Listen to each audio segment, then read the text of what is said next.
Here are the numbers on Eliezer Hernandez. The problem he had when he was up before he went down to AAA was the home run ball. He gave up 19 home runs in his 58 and a third innings. Swanson, Arcia, and Olson, Contreras, Ozuna, Rosario, and then Grossman, Heredia, and Adrianza. And like a lot of final days of the season, you swing at the first pitch. Dansby Swanson grounds out. One down for Orlando Arcia. This one in the air, right behind the second base bag. And Charles LeBlanc waiting for it to come down, makes the catch, 2 away. Dansby just came out of the game. Look at that moment for him. What a year he's had. What an unbelievable leader he's been this year. 162. What a great achievement for him. He won't even have to shower. I mean, but man, oh man, what hugs are deserved for Dansby Swanson. Matt Olson also playing in number 162. Swing and a miss by Olson. He's down on strikes, so Eliezer works a 1-2-3 top of the first. For the Atlanta Braves, a little discussion throughout our broadcast last few days, depending on if they'd clinch or not. Would it be Max Fried? It will not be. It'll be Jackson Stevens, his first career start. Line to right. Grossman retreats and has it for out number 1. Facing J.J. Bleday. J.J. so far 0-4 in the series. J.J. Bleday pops one into left field. Eddie Rosario is out there for the second out. To Brian De La Cruz. De La Cruz has adjusted extremely well.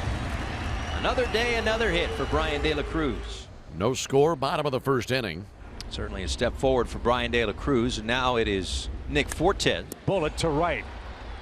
And right into the glove of Robbie Grossman. And Jackson Stevens has a scoreless first here in Miami. And the Marlins have him loaded on a walk and 2 singles. Nobody out here in the second inning.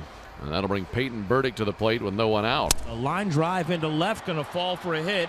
Sanchez scores. LeBlanc waved. Rosario fires into second base behind the runner Groshans. He dives back in safely. Peyton Burdick with a 2-run single, and the Marlins take a 2-0 lead in the second. Well, the young guys came to play today. There's a hanging breaking ball right there. Stays through it. Marlins have him loaded again, now with J.J. Bleday coming up. J.J. lines one into right field. That's a hit. Grosjean scores. Burdick held.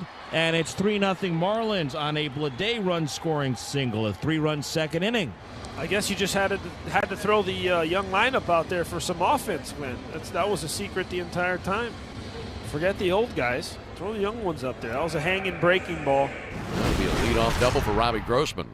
So he's at second, and here is Heredia. This one's hammered toward left. That one's going to stay fair, and that's going to bounce off the base of the wall. Robbie Grossman will come home and score. Guillermo Heredia with an RBI double to left. It's a 3-1 game. And finally, he gets to do a little sword slashing on the base paths. Oh, that's great. That's the energy that he brings. Great swing. Got the barrel out, pulled it down the left field line. With 1 out now, a runner at third for the Braves, down 3-1.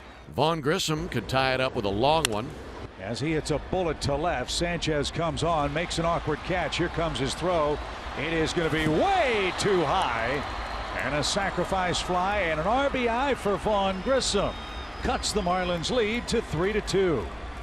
Matt Olson start the fourth for the Braves. Eliezer Hernandez pitching with a 3-2 lead. Olson, fly ball, right center and deep. Burdick is at the wall. Burdick jumps and he caught it right up against the Miccosukee sign. A terrific play by the right fielder Peyton Burdick, robbing Olson to start the fourth. Oh my gosh. That was sick. That was a great play right there. Gets to the wall, Glenn, leaps, and just at the top of the wall. That might have been a home run. Really close. Yeah, close. Might have gotten out. Runner at second, 2 down. It'll be up to Eddie Rosario. Up the middle, that's a base hit. Contreras around third. He will score without a throw. And Eddie Rosario singles with 2 outs. And they've come right back to tie this game at 3. Marlins have De La Cruz at third, Fortes at first, and here's Jesus Sanchez. That one gets away from Contreras. In comes De La Cruz, and the Marlins will take the lead. Chopped to the right side and through for a base hit. Fortes the green light around third, and he will score. Jesus Sanchez with an RBI single. Marlins in front by 2. The Marlins picked up a run on the wild pitch, and then the wild pitch moved Fortes over to second. That put him in scoring position for Jesus Sanchez. Good to see him get this base hit off the lefty, too. Stays on top of that ball. First and second, 1 out for Ozuna. Marcel has struck out and popped up. Swing and a shot hammered down the line. Did Ozuna leave the yard? He did. A 3-run home run. That was a hard-earned 3-run homer. How many pitches did he foul off? What do the Braves do, Peter? They hit homers. They sure do. And Ozuna now with 23 of them and 56 RBIs. I said you have to come in to get him, and he just decided that he was going to sell out for the sinker. Look at how quick and how close his hands are to his body. He had to keep his hands so close to his body to get that barrel close enough inside that he could get enough of it to hit it out, and he sure did. 1 out in the inning. Back to the top of the order, John Birdie. 3-2 is in the air down the right field line off Birdie's bat. That's trouble. It's a fair ball, just barely. Rolling into the corner. Groshans scores. Burdick coming home. The throw to the plate, not in time. It's a triple for Birdie, 2 RBIs. Miami's back in front, 7-6. I'll tell you what, something that could be lost if you weren't watching the game and just listening to it was the read that Peyton Burdick had at first base, Glenn.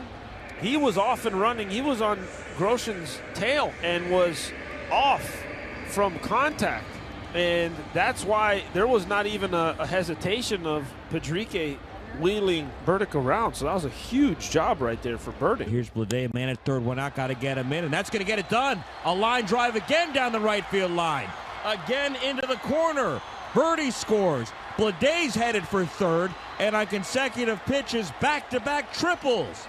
Birdie and Bladay, and the Marlins lead at 8-6. JJ, who had been 0 for 19, singled in a run in the second, and now he's tripled home a run in the sixth. 2 out, and the batter will be Nick Fortes, the catcher. Blade still at third. The infield will back up. Fortes out towards center. Hit well. Gone! A home run for Nick Fortes. Dead center field, and the Marlins add on.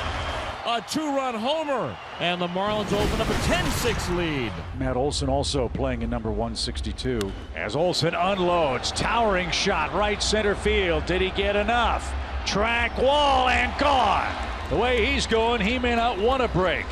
A 2-run homer for Matt Olson. Give him 34 of them on the year. Back to first LeBlanc. Now Peyton Burdick is 2 for 3. A couple of RBIs and a run scored today. 1-2 to Burdick is blasted way back left field. Peyton Burdick having a big day on closing day. A 2-run homer.